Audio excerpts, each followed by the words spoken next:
don't think the post office is prepared for a thing like this. But concerns the post office might not be completely ready for the biggest vote-by-mail election ever may fall on the president himself. I am honored to begin my service as our nation's 75th Postmaster General. Big-time Republican and Trump donor Louis DeJoy was just appointed Postmaster General. The businessman has begun slashing overtime, postal services, and even some post office locations, citing years of financial hardship. Some speculate it's led to a slowdown in mail, including election mail. In audio comments released today, DeJoy directly addressed the coming election. The Postal Service has ample capacity to deliver all election mail securely and on time. However, we cannot correct the errors of the election boards. And New York does have its own unique failings when it comes to absentee voting. In New York City, 777,000 absentee ballots were sent out. Many were sent too late, resulting in only about half, 403,000, getting returned. Of those, 319,000 were counted. That means more than 80,000 votes that were sent back were tossed out.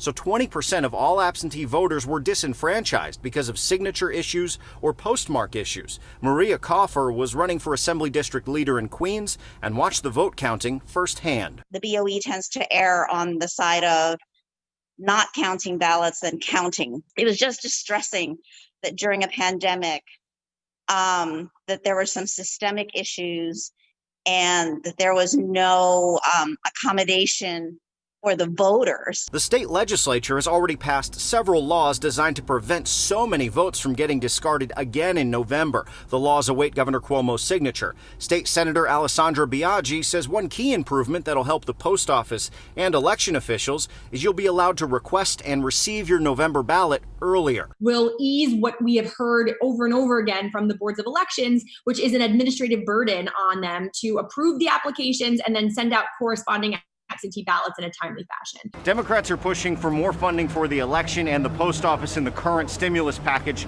that's being debated, but of course, that's an ongoing battle. In Park Slope, Henry Rossoff, Pix 11 News.